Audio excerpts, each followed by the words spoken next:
Hey guys, it's Karina with Karina Loves to Plan. Welcome back to my channel. I am here with a new video that was kind of one in the making, like for months now. I've been wanting to do this, but then somebody also asked me about this.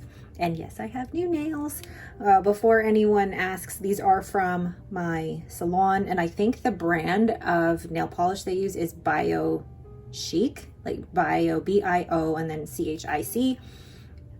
And it's just a salon brand nail polish, but it looks very mermaidy now that I'm looking at it. Anyway, distracted by my own nails. But what I wanted to show you was my ink and pen catalog, as well as what the heck this is.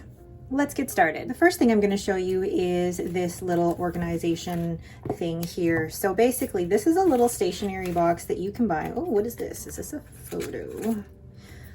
Okay. This is a little stationery box you can actually buy from Amazon. I got these from Stationery Pal, but you can also buy these from Amazon, and they're actually very easy, quick to put together. They come actually as like flat. Hold on, let me grab. This is what it looks like when it comes. So it's basically flat, and then you open it and you get a box like this, and these fit these perfectly, just like these. These actually used to be on a ring binder, but this ring binder I just felt like was too cumbersome to put everything back on. And then once it started to get this big, it was just easier to flip through it and put everything back in here. So what is this exactly? This is where I keep track of all the inks that I have ever tried throughout my whole fountain pen and ink journey. So I started doing these on Rhodia paper, and it really is just dot grid or dot pad Rhodia paper. And this is, what size is this? So this is 80 GSM Rhodia paper dot grid. So it's a 5.8 by 8.3 inches. And what I actually do is cut this into quarters. So it has the perforated edge there, and I actually just cut it in half like this, and then cut it in half again like that. And that gives it this perfect size. So I swatch all of the inks that I've ever tried on Rhodia paper, and I keep them sorted out like this in alphabetical order. I know some people are like, how do you organize inks by alphabetical order and not color? It's just the way my brain works. It's easier for me to be like Sailor Ink Studio 237 and know exactly where it is, because I know that Sailor is back here with the S's. So that's just how my brain works. I think if it was organized by color, I'd be like, well, where's all the blue? I don't remember. I would actually even have to keep the color like in alphabetical order, you know, so I'd have to put like brown first, because brown starts with a B. But anyway, this is a system that works for me, and this just keeps track of every single ink that I have ever tried. And there are a lot in here that I no longer have, but I use this as more a reference guide to compare anything new that has come in, but also to kind of let me know what I've tried, what I like, and look back and think, have I actually tried that? Compare it to this, and what did I like?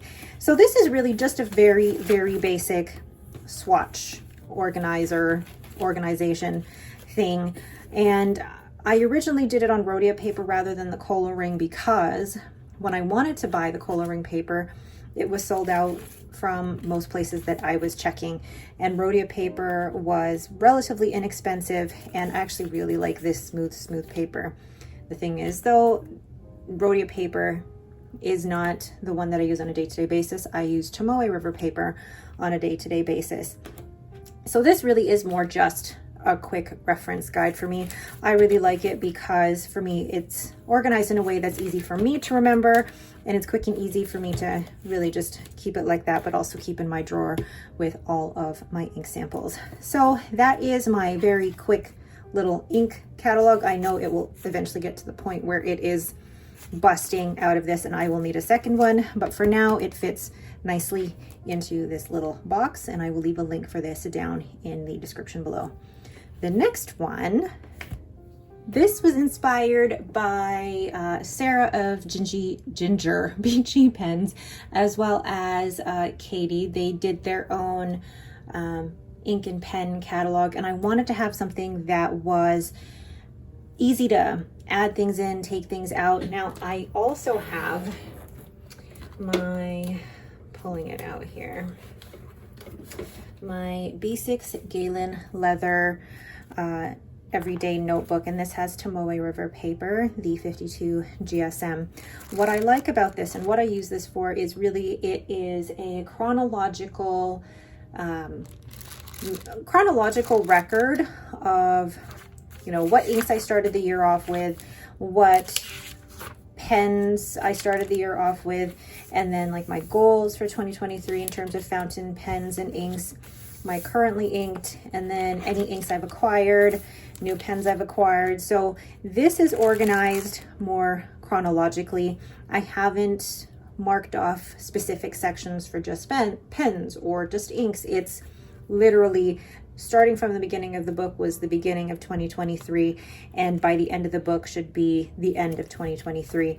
For me, this is just really a journal of what I've acquired, what I've used, what I've given away, you know, my updates and things like that. So not everybody organizes it like this, but I wanted really a time record of my whole fountain pen and ink journey, because I think flipping back on this, I'll be able to see, oh, okay, so these were my preferences at this time.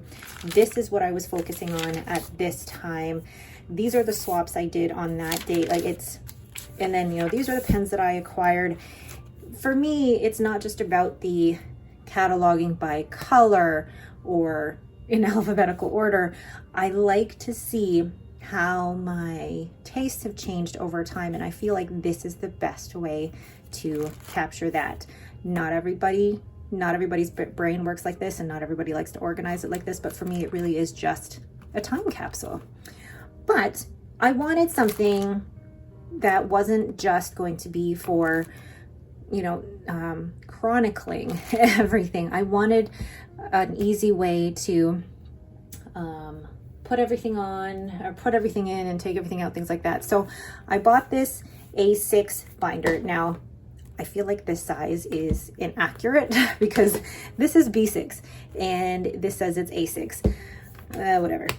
But anyway, I bought this off of Amazon, and then I bought 2 packages of Tomoe River paper from Amazon as well. And then I bought these dividers, and I chose to have the rings because the rings are actually what make it easy to take in and out. So what I've done with these is with the A4 Tomoe River paper, actually cut it down to this size and then punched holes. But then as well as punching holes, I cut slits so that it was easy to take in and out of the binder. So the way that I've organized this is this first section is for pens, and I will be, you know, I've written down the name of the pen, what nib, and when I acquired or purchased it, and then I will write down what inks I've used with that pen, and then it gives me plenty of room that I can also write on the back. So I've done that for every pen that's in here. So I'll show you one where you can see what I've inked it with, and then if there is a pen, for example, I'm actually going to take one out. Where is it? There we go. There is a pen in here that, you know, once I no longer have a pen in my system, or I've sold a pen, I will end up actually taking it out of this section and then putting it in the archive section in the back, or I may end up getting a different binder just for archived pens and inks. So the first section is for the pens, and it's kept in date order rather than alphabetical order. So any new pens that I acquire, just put straight in the back here, and then it's kept in order of the way the pens were acquired. The second section, which I haven't titled here yet, but I eventually will, is for the different color families of inks. And I used, where is it here? I used this stamp, and this one was from Gut Gouter, which was the same company that I got my Sailor Pro Gear Slim Christmas pudding pen from. And I wanted a way to be able to capture the different color families. I put red and burgundy together because I know I don't have a lot of colors there. And then I dropped the stamp, but whatever. And then just adding in colors where I can. I see a lot of people do this in, I believe it's a Colorverse book or a Wear and Gold book that doesn't have Tomoe River paper. It's, I think, paper similar to the coloring paper, but I wanted to have a catalog with Tomoe River paper because that is my main everyday use paper. And even when I do my fountain pen ink painting, that is on Tomoe River paper. So for me, this is the best reference paper for me personally. And then I have orange. And then, you know, once I fill up a page, it's easy for me to, you know, get any of my blank pages in the back, stamp the name of the color for the page, and then stamp all of these along the page. So it's a really easy system for me to be able to add more pages without having to save a number of pages in a bound book. And that's why I like this system, is because I can easily take things out and put things in. So there's orange, and then there's yellow, brown. I was surprised at how many I could classify as brown here. And then again, this is just based on the inks I currently have. There are a lot of inks that are in this system that I no longer have, so I could only swatch really what I had currently. And then pinks. And then if there are any that cross over into two categories, for example, brown and pink, I will put them in both just so that I have them referenced. I'm not going to be that person who says it has to be in one category or the other. It's fine for me if they're in both categories of brown and pink, for example. And so there's pink, which surprises me that I have so many pink. And then green. And actually, it's so nice to look at this in categorized this way. It's very, for me, I guess, as neat and tidy as it can be, but it's just nice seeing all the colors like that. And then teal turquoise.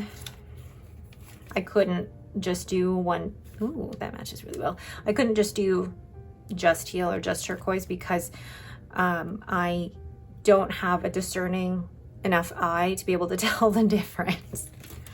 And then we have blue. Actually, I have a lot of blue. And then purple. I did not do black because I only have one black at the moment, but I did do gray, and I love the variations in the gray. Really, really cool. The next category is ink bottles. So every ink bottle that I currently own has its own full page, and I used a stamp that was made by my friend Katie, and she gave it to me as part of our little swap we did a few months ago, and it just looks so, so cool. I know that it's a Pilot Iroshizuku bottle, but I don't care. For me, it just signifies that this is an ink bottle that I own. So what I'll be doing is I will be listing when the ink was inked, when the ink was put in a pen and which pen it was put in. Oh, love that. So these are all of my ink bottles, and these ones are organized alphabetically because, again, that's how my brain works. And then if I ever finish a bottle or if I ever give it away, then I will take it out of this section and put it in the archive in the back, or once I get a new binder, I'll put it into the archive binder. So there's all of the bottled inks, and like you can already tell just by me flipping that it's already getting a bit chunky. So there's all the bottled inks. Like, it just looks so neat and so aesthetically pleasing. Oh, I love that. All right, and then the next section, hold on, see? It's already getting too thick. The next section is my ink sample section. So this stamp was one that I bought from Gut Goucher as well. And what I did that was different with the sample page from the bottled ink page was that I actually took the, I'll show you here. I took the full page, I took two out, and actually cut it in half because I knew that each sample wouldn't need a full page of usage. It would really only need like a few lines. And then by organizing it in this way, I could literally fit 2 inks per page, which would save paper, which would save room, and then it's easy enough for me to just take one out when it's done and put it into the archive. So I really like how the ink samples are organized, and I like that there is a separate stamp for them as well, because then I'm not mixing it up with the stamps for the color families or the stamp for the bottle. This one is just for the sample. So this has a list of all the samples that I currently have. Oh, actually, that reminds me, this one I've already given away. So if I've given something away, I'm going to write down, let's see. I'm going to write down, I need to confirm actually what date and who I gave it away to. So when I finish a sample or I give it away, I will go, I'll just write Jennifer G on July 20th, 2023. And then I will just essentially take this out and I will add it to the back, but I'm gonna wait for that ink to dry. So really simple way of keeping track of what I do have. I mean, I obviously have a spreadsheet as well, because you know, that is the way my brain works. But this for me is good reference in terms of keeping track of what pens I've used with each of the samples, what I've given away, and things like that. So this for me is my ink and pen catalog, and I really like it so far. I actually just took a whole day to do all of the color families as well as all of the ink bottles and all of these as well. And it was just such a fun little project. And I'm looking forward to being able to use this going forward to keep track of all of the inks and the pens that I acquire, and being able to keep track of it, not just chronologically, but in a proper filing system as well. All right, but that is it for me. Let's close that up. And there we go. All right, so what do you guys use in terms of keeping track of your pens and inks? Do you keep a system like this? Do you have various notebooks? What do you guys use? Let me know down in the comments below. Once again, thank you guys so much for watching. If you like this video, don't forget to hit that thumbs up and don't forget to subscribe. Thanks again and have yourselves a great day.